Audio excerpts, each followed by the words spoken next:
구약성경 창세기 12장 6절부터 9절까지 말씀, 우리 마음을 합하여 한 목소리로 읽도록 하겠습니다. 아브라함이 그 땅을 지나 세겜 땅 모래 상수리 나무에 이르니 그때 가나안 사람이 그 땅에 거주하였더라. 여호와께서 아브라함에게 나타나 이르시되 내가 이 땅을 내 자손에게 주리라 하신지라. 자기에게 나타나신 여호와께 그가 그곳에서 제단을 쌓고 거기서 베델 동쪽 산으로 옮겨 장막을 치니 서쪽은 베델이요 동쪽은 아이라. 그가 그곳에서 여호와께 제단을 쌓고 여호와의 이름을 부르더니 점점 남방으로 옮겨갔더라. 아멘. 아브라함이 가족들을 이끌고 하나님이 명령하신 가나안 땅에 드디어 도착을 했습니다. 그런데 막상 가나안 땅에 도착을 하고 보니 아브라함이 기대했던 것과는 전혀 다른 모습이 펼쳐져 있었습니다. 하나님이 명령하신 땅에 도착을 했으면 우리가 생각하기로 그곳은 좋은 땅, 기름진 땅이어야 합니다. 하지만 실제로 그렇지 못했습니다. 자신이 떠난 하란과 별다를 것이 없는 땅이 아브라함의 눈앞에 펼쳐져 있었습니다. 오늘 읽은 말씀 12장 6절, 아브라함이 그 땅을 지나 세겜 땅 모래 상수리 나무에 이르니 그때 가나안 사람이 그 땅에 거주하였더라. 여기 등장하는 모래 상수리 나무라는 단어가 등장을 하는데요. 모래라는 단어는 히브리어로 신탁자라는 단어입니다. 이해를 돕기 위해 풀어서 설명을 하면 아마 아실 거예요. 우리나라 이렇게 시골에 가면 마을 어귀에 큰 나무들이 이렇게 있죠. 그걸 선앙당 이렇게 부르는데 그 동네에서 동네 사람들이 굿도 하고 뭐 제사도 지내고 이렇게 마을 사람들이 많이 하죠.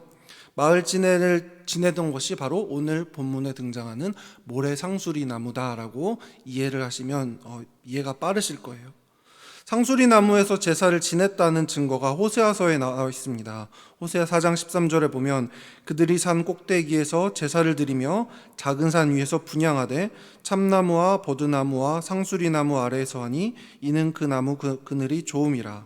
이러므로 너희 딸들은 음행하며 너희 며느리들은 간음을 행하는도다. 호세아서 이렇게 상수리 나무 아래서 간음을 행하고 이방신에게 제사를 지냈다라고 기록되어 있습니다. 아브라함은 이런 생각을 하지 않았을까요? 하란이 타락한 땅이기 때문에 하나님의 명령으로 이곳으로 가나안 땅으로 옮겨왔습니다. 그런데 이곳에서도 우상들이 즐비한 거예요. 우상을 피해서 가나안으로 들어왔는데 어떻게 보면 하란에는 내 가족도 있고 친척도 있어요. 내가 오랫동안 살던 땅이에요. 그런데 가나안은 전혀 알지 못하는 미지의 땅이에요. 그나마 도착한 가나안 땅에 우상이 없으면 모르겠는데 우상들이 여전히 즐비한 모습을 아브라함이 보게 됩니다. 그리고 그곳에는 이미 가나안 사람들이 살고 있었다고 6절 후반부에 설명이 되어 있어요. 여러분, 가나안 민족이 어떤 민족입니까? 아브라함 이후의 일이지만 출애굽 당시에 이제 모세가 가나안 땅으로 정탐꾼을 보내는 걸 우리가 너무나 잘 알고 있죠. 그때 가나안 사람들을 보고 모세에게 이렇게 보고합니다. 민수기 13장 33절에 거기서 네피림 후손인 아낙 자손의 거인들을 보았나니 우리는 스스로 보기에도 메뚜기 같으니 그들이 보기에도 그와 같았을 것이니라. 가나안 땅에 들어갔습니다. 그런데 우상도 있고 거기에 네피림 민족 아낙 자손이 살고 있어요.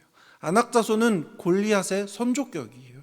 사무엘상 17장 4절, 블레셋 사람의 진영에서 싸움을 도두는 자가 왔는데 그의 이름은 골리앗이요 가드 사람이라. 그의 키는 6규빗 한 뼘이요. 6규빗은 대략 45cm에서 50cm를 한 규빗, 그렇게 이야기를 합니다. 그러니까 45cm를 한 규빗이라고 보더라도 6규빗은 270cm, 2m 70이에요. 그리고 머리 위로 한 뼘, 대략 한 15cm가 더 있으니까 3m가 넘는 사람들이 가나안 땅에 살고 있었고 그곳에서 우상 숭배를 하고 있었어요. 아브라함이 하나님의 명령으로 힘겹게 찾아간 땅이 이런 땅이에요. 이쯤 되면 그냥 하란에서 사는 것이 더 좋았을 수도 있었습니다. 아마 우리라면 주저앉아서 신세한탄하면서 하나님께 순종한 내 모습을 자책할 거예요. 하나님께 순종했는데 이게 뭐냐? 잘 먹고 잘 살 줄 알았는데 하람보다 더 못한 땅이 왔다라고 하나님을 원망했을 수도 있습니다. 하지만 믿음의 조상 아브라함은 달랐습니다. 이러한 환경 속에서 다시 한번 아브라함은 하나님의 음성을 듣습니다. 창세기 12장 7절, 여호와께서 아브라함에게 나타나 이르시되 내가 이 땅을 내 자손에게 주리라 하신지라. 자기에게 나타나신 여호와께 그가 그곳에서 제단을 쌓고. 하나님이 다시 한번 아브라함에게 나타나십니다. 그리고 다시 한번 약속을 재확인시켜주는 모습을 우리는 볼 수가 있습니다. 만약에 이러한 상황에 우리 앞에 하나님이 나타났다면 우리는 어떠한 모습을 보였겠습니까? 아까 말씀드렸던 것처럼 분명히 하나님을 원망했을 거예요. 손가락질 했을 겁니다. 이게 지금 뭐냐고. 내가 저 3m 넘는 거인들 틈에서 어떻게 살아날 수 있겠냐고 원망했을 겁니다. 그런데 아브라함은 이러한 상황 가운데 무엇을 했습니까? 오늘 본문 7절 말씀에 제단을 쌓았다라고 기록되어 있어요. 갑자기 뜬금없이 왜 제단을 쌓았을까요? 하나님을 원망하지는 않는다고 해도 그곳에서 살아갈 궁리를 해야 되는 것이 맞을 거예요. 하지만 아브라함은 가나안 땅에 들어가서 가장 먼저 제단을 쌓고 그곳에서 예배를 드렸습니다. 제단을 쌓은 이유가 무엇일까요? 저는 설교를 준비하면서 3가지로 묵상을 해보았습니다. 첫 번째로 아브라함이 하나님을 신뢰했다라는 것을 알 수 있습니다.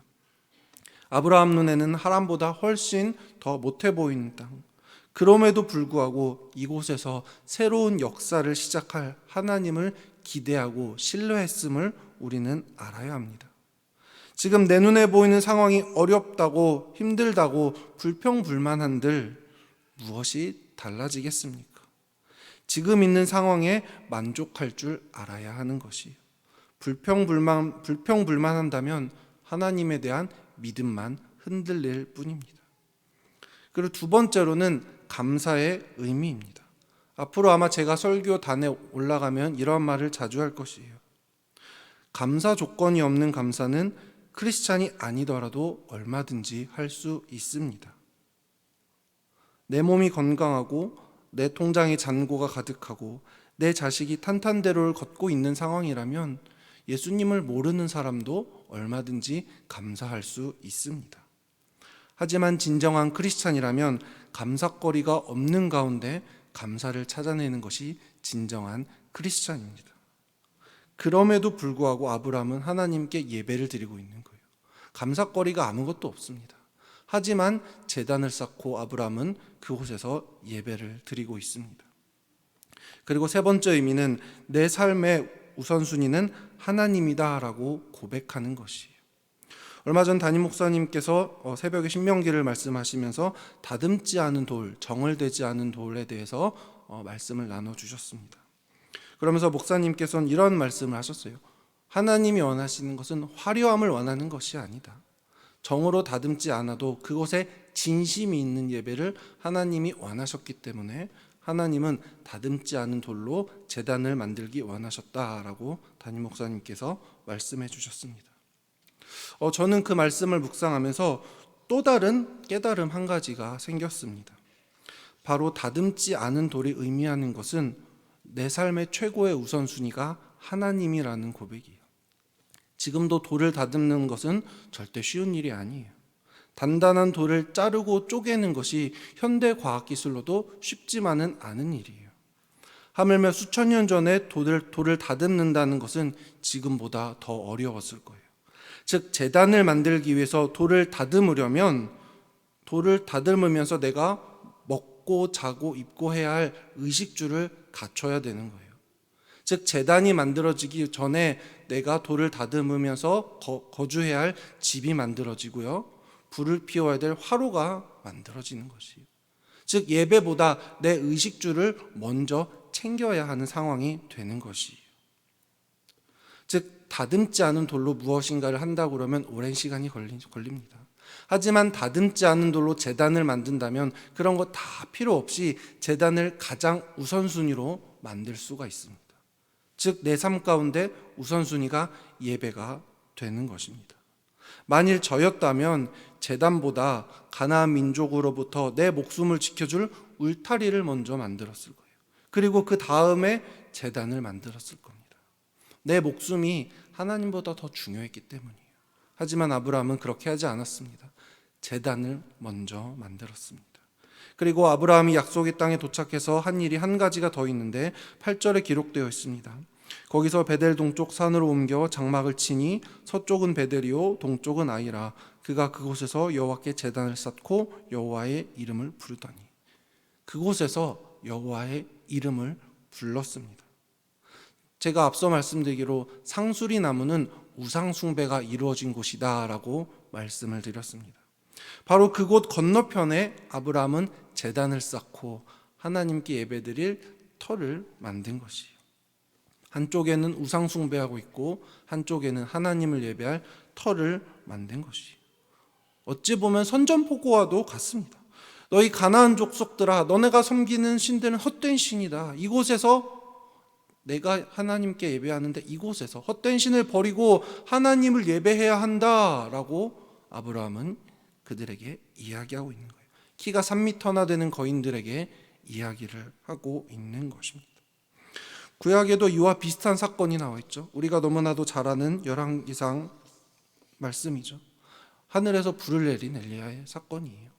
이 결과는 우리가 너무나도 잘 알고 있죠. 바알 선지자들이 하루 종일 불을 내려달라고 자학을 하며 자신의 몸에 피를 내며 상처를 내며 소리쳤지만 하늘에서 불은 내려오지 않았습니다.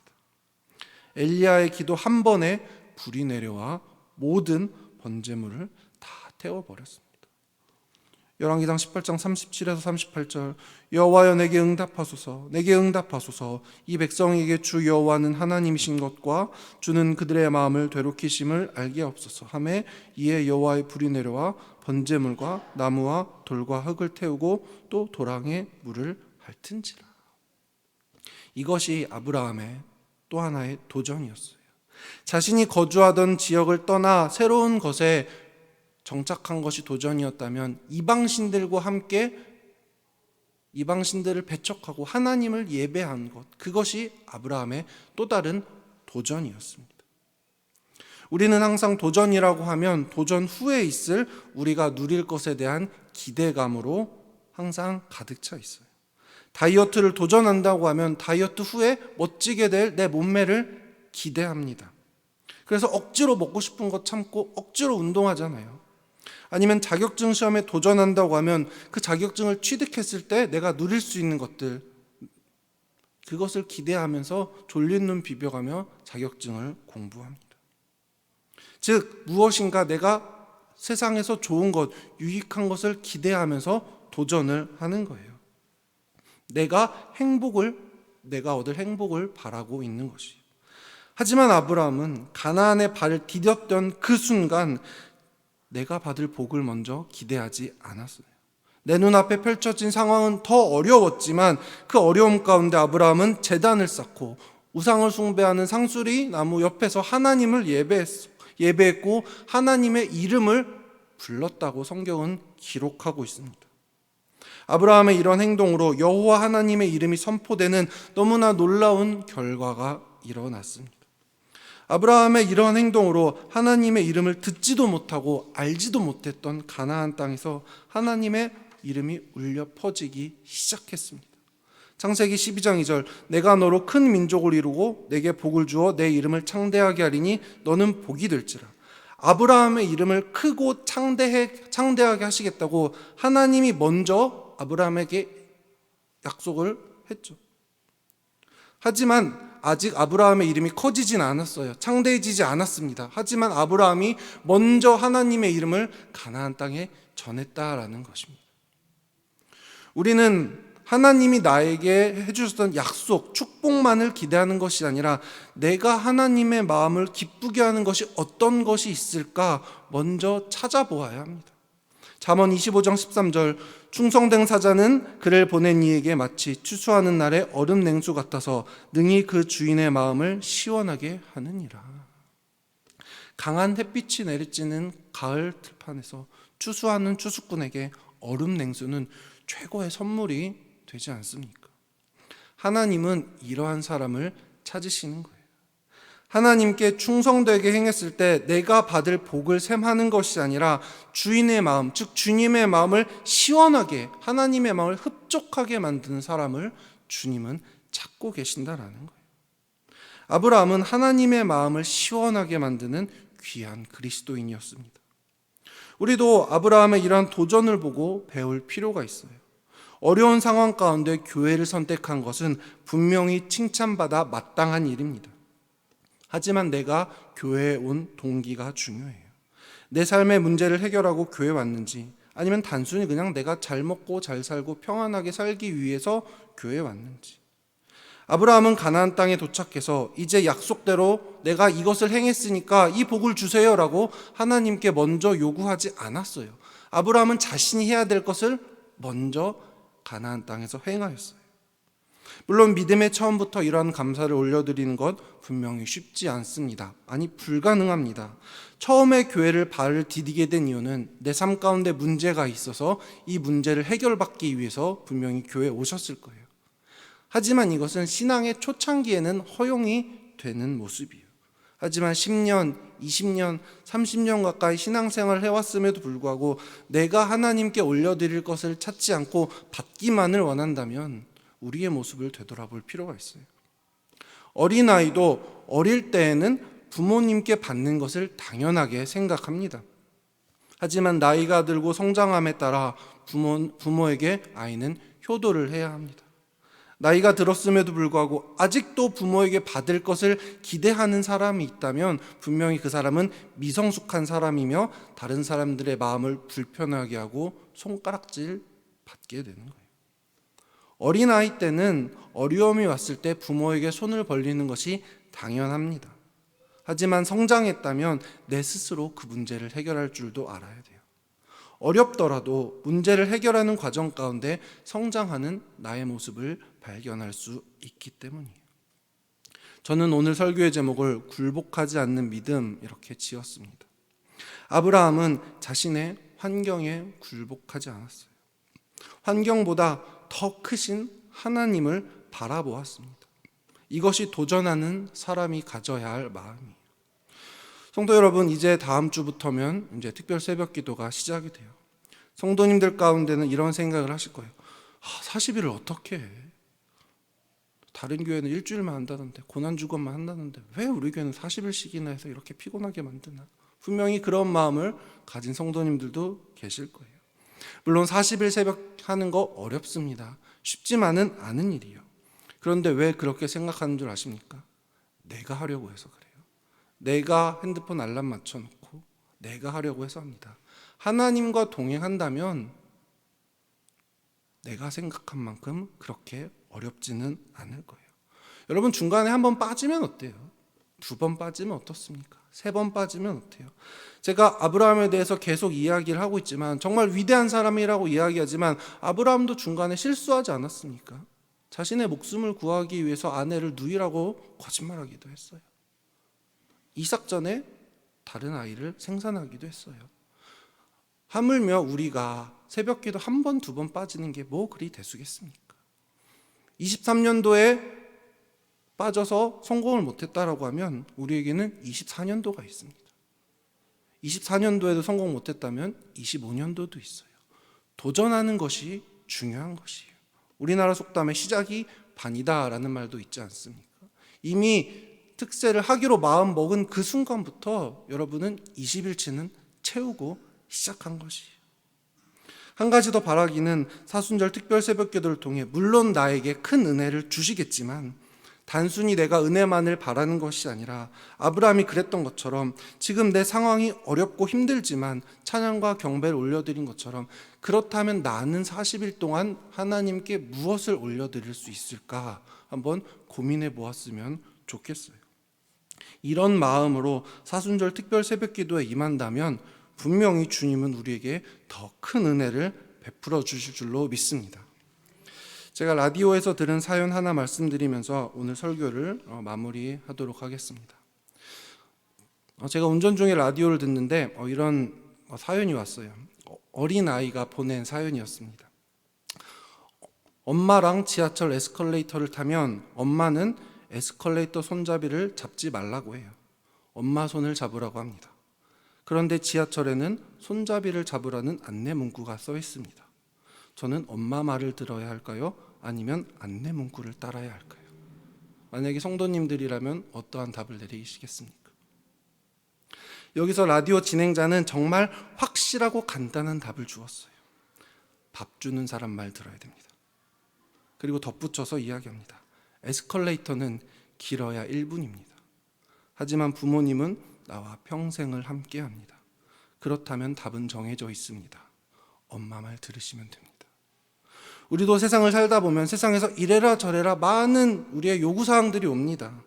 그런데 신기하게도 이러한 요구사항들이 예수님의 가르침과는 정반대되는 가르침이 요구가 우리에게 옵니다. 우리는 이러한 가운데 어떤 결단을 내려야 하겠습니까? 바라기는 세상을 바라보지 않고 하나님을 전적으로 의지했던 아브라함의 모습을 본받길 원합니다. 세상은 잠깐입니다. 라디오에서 진행자가 말했던 것처럼 에스컬레이터는 길어야 1분입니다. 하지만 부모님과는 평생을 같이 삽니다. 100세 시대라고 세상이 길다고 이야기하지만 영원한 시간을 보내는 천국에 비하면 비할 바가 되겠습니까? 1분보다 훨씬 더 짧은 시간이에요. 바라기는 세상에 굴복하지 않는 믿음을 가지고 신앙생활을 이어가는 우리 공항교회 모든 성도님들이 되길 주님의 이름으로 축원합니다.